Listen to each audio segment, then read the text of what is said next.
இறையேசுவில் அன்பார்ந்த சகோதர சகோதரிகளை, இன்று வாசிக்க கேட்ட அனைத்தும், முதல் வாசகம், திருப்பாடல், நற்செய்தி அனைத்தும் இந்த தவக்காலத்திற்கு உரிய சிறந்த பொருத்தமான வாசகமாக அமைந்திருக்கிறது என்பதை நாம் நினைத்து பார்ப்போம். 2வது வாரம் முடிந்து நாளைய தினத்திலிருந்து தவக்காலத்தின் 3ஆம் வாரம் ஆரம்பிக்கின்ற போது எந்த அளவிற்கு நான் இந்த இரக்கத்தை, கடவுளின் இரக்கத்தை சுவைத்திருக்கின்றேன் என்று எண்ணி பார்க்க வேண்டும். சுவைத்தவர்கள் இங்கே பட்டியலிடப்படுகின்றார்கள். வரி தண்டுவோர் பாவிகள் யாவரும் இயேசு சொல்வதை கேட்க அவரிடம் நெருங்கி வந்தனர். இது ஒரு புறம். அடுத்த பக்கம் மறைநூல் அறிஞரும் பரிசேயரும் இவர் பாவிகளை வரவேற்று அவர்களோடு உணவருந்துகிறாரே என்று முணுமுணுத்தனர். அந்த நேரத்தில் தான் இந்த உவமையை சொல்லுகிறார். இந்த உவமையை அவர் யாருக்கு சொல்லுகின்றார்? அந்த வரி தண்டுவோர் பாவிகள் அவர்களுக்கு அல்ல, ஏனென்றால் அவர் நெருக்கத்தில் இருக்கின்றார்கள். ஆனால் பரிசேயர், மறைநூல் அறிஞர் இவர்களுக்குத்தான், ஏனென்றால் அவர்கள் முணுமுணுத்தனர் என்ற உடனே அப்போது அவர் அவர்களுக்கு இந்த உவமையை சொன்னார். யாருக்கு இந்த உவமை? பரிசேயர்களுக்கும் மறைநூல் அறிஞர்களுக்கும். எல்லாம் எங்களுக்கு தெரியும், நாங்கள் சரியானவர்கள் என்று நினைத்து கொண்டிருக்கின்றவர்களுக்கு இதை சொல்லுகின்றார். இதை சொல்லி இதன் கடைசி பகுதித்தான் அவர்களுக்கு பொருத்தமான ஒன்றாக இருக்கிறது. அந்த மூத்த மகன் நான் அடிமை போன்று உனக்கு அனைத்தையும் செய்து கொண்டிருந்தேன். ஆனால் இந்த ஊதாரி மைந்தன் அவன் தந்தையின் பரிவையும் அன்பையும் உணர்ந்தவன். என் வீட்டில் எத்தனையோ பேருக்கு அளவுக்கு அதிகமாக உணவு இருக்கிறது என்றால் அத்தனை பேரையும் வைத்து பராமரிக்கக்கூடிய தந்தையாக, பரந்த இதயம் கொண்டவராக என் தந்தை இருக்கின்றார். எனவே நான் வெளியே சென்று சொத்தையெல்லாம் அழித்த பிறகும் கூட நான் என் தந்தையிடம் சென்றால் என்னை ஏற்றுக்கொள்வார் என்ற ஒரு மனப்பான்மை அவரிடம் இருந்தது. தந்தையை முழுமையாக அறிந்தவர். ஆனால் பெரியவன் என்ன செய்கின்றான்? நான் உமது அடிமை போல் வேலை செய்து கொண்டிருந்தேன். அவனுக்கு கொடுத்த கன்றை அடித்தீர், எனக்கு ஒரு ஆட்டுக்குட்டி கூட கொடுத்ததில்லை. எனவே அவன் கல்மணம் படைத்தவனாக மாறுகின்றான். கல்மணம் படைத்தவனாக பிரிந்த இளைய மகன் இளகிய மனம் படைத்தவனாக தந்தையிடம் திரும்பி வருகின்றான். வீட்டிலேயே தந்தையோடு எப்போதும் இருக்கின்ற அந்த மகன் கல் நெஞ்சம் படைத்தவனாக மாறிவிடுகின்றான். ஏனென்றால் தந்தை அவனிடம் வந்து கெஞ்சி கேட்ட போதும் அவன் உள்ளே செல்லவில்லை.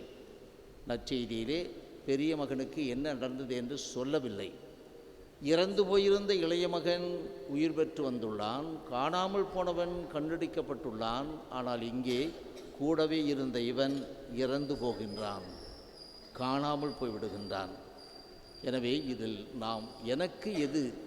நான் பரிசேயராக, மறைநூல் அறிஞராக இருக்கின்றேன், தினமும் கோவிலுக்கு வருகின்றேன், நன்மை வாங்குகின்றேன், எல்லாவற்றையும் செய்கின்றேன், உம் கட்டளைகள் அனைத்தையும் நான் கடைபிடிக்கின்றேன். இது அடிமை போன்றா அல்லது ஆண்டவரின் அன்பை சுவைக்கும் விதத்திலா? இன்னொரு கருத்தையும் நாம் இதில் பார்த்து கொள்ளலாம். பாவ சங்கீர்த்தனம் என்பது எவ்வளவு புனிதமானது என்பதை இங்கே நாம் உணர்ந்து கொள்ளுகின்றோம். பாவத்தினுடைய உச்சத்தில் இருக்கின்ற போது அந்த சேற்றிலே, அந்த நாற்றத்திலே கிடந்த அந்த ஊதாரி மைந்தன் அறிவு தெளிந்தவனாய், நான் எழுந்து என் தந்தையிடம் போவேன், போய் அப்பா, உமக்கு எதிராகவும் வானகத்திற்கு எதிராகவும் நான் குற்றம் செய்தேன், உம்முடைய மகன் எனப்பட தகுதியற்றவன், எனவே என்னுடைய ஊழியாட்களில் ஒருவனாக என்னை ஏற்றுக்கொள்ளும் என்று சொல்வேன். சொல்லுதல், இதுதான் பாவ சங்கீர்த்தனம். அதை சொல்வேன் என்று தீர்மானம் செய்ததோடு நின்று விட்டானா? இல்லை, அவன் தந்தையிடம் வந்து அதையும் சொல்லுகின்றான். அப்பா, உமக்கு எதிராகவும் விண்ணகத்திற்கு எதிராகவும் நான் பாவம் செய்தேன். அதோடு நிறுத்தி விடுகின்றார். உம்முடைய மகன் எனப்பட நான் தகுதியற்றவன் என்று அவன் சொல்வதற்கு முன்னால் அவனை நிறுத்தி, நீ எப்பொழுதும் என்னுடைய மகன், பாவியாய் இருக்கின்றவனும் என்னுடைய மகன் என்பதை அங்கே ஆண்டவர் இயேசு தெளிவுபடுத்துகின்றார். உன் மகன் எனப்பட தகுதியற்றவன் ஊழியாட்களில் ஒருவனாக என்னை நடத்தும் என்பதை சொல்ல விடாமல் நீ எப்பொழுதும் என் மகன் என்று ஏற்றுக்கொள்ளுகின்றார் என்பாதவர்களே. அதோடு நேற்று நான் சொன்னேன், அந்த யாக்கோபனுடைய பிள்ளைகள் 12 பேர், அதில் யோசேப்புக்கு நடந்தது என்ன என்று சொன்னேன். யோசேப்புக்கு அத்தகைய தீயதை செய்தவர்கள், ஆழ்குழியில் தூக்கி போட்டவர்கள், எடுத்து வியாபாரிகளிடம் விற்றவர்கள் அவன் உடன் பிறந்தவர்கள்தான். ஆனால் அந்த உடன் பிறந்தவர்களிலேயே ரூபன், யூதா இவர்கள் 2 பேரும் யோசேப்பை காப்பாற்ற முற்படுகின்றார்கள். எனவே ஒரே தந்தைக்கு பிறந்திருந்தாலும் மாறுபட்ட குணங்களோடு அவர்கள் இருக்கின்றார்கள். அதே போன்று தான் இங்கே ஒரே தந்தையின் பிள்ளைகளாகிய இந்த இருவரில் மூத்த மகன் எப்படி செயல்படுகின்றான்? இளைய மகன் மூத்த மகனை பொறுத்தவரையில் அவனை வெறுக்கின்ற போது அவன் இறந்து விடுகின்றான். அவனுடைய தம்பி இறந்து விடுகின்றான். உறவுகளில் யார் யாரெல்லாம் உறவுகளை வெறுத்து அவர்களை ஒதுக்கி வைத்து அவர்களோடு பேச மாட்டேன் என்ற நிலையில் இருக்கின்றோமோ அவர்களெல்லாம் நமக்கு இறந்தவர்கள். எனவே ஆண்டவர் இயேசு இங்கே அந்த ஓமையிலே உறவுகளை புதுப்பித்து கொள்ளுங்கள், உறவுகளை இழந்து விடாதீர்கள். நேற்று கொடுத்த படிப்பினையை இன்றும் கொடுக்கின்றார். ஆழ்ந்து தியானித்தால் நிறைய இருக்கும் அன்பார்களே. நம் பாவங்கள் அனைத்தையும் ஆழ்குழியில் போட்டு விடுகின்றார். அதுதான் ஆழ்கடலில் போட்டு விடுகின்றார். மீகா நமக்கு சொல்வது கிழக்கு மேற்கு வடக்கு தெற்கு எவ்வளவு தூரமோ அவ்வளவு தூரத்திற்கு நம் பாவங்களை அவர் நீக்குகின்றார் என்று தியான பாடல் சொல்லுகிறது.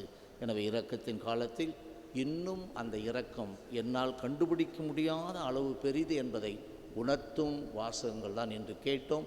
அதன்படி வாட நம் வீட்டில் இந்த இரக்கத்தை உணராமலும் சுவைக்காமலும் இருக்கின்ற பாவசங்கீர்த்தனம் என்ற திருவருட்சானத்தை அணுகாதவர்களுக்கு நாம் சொல்லி அவர்களை உற்சாகப்படுத்துவோம். ஆமென்.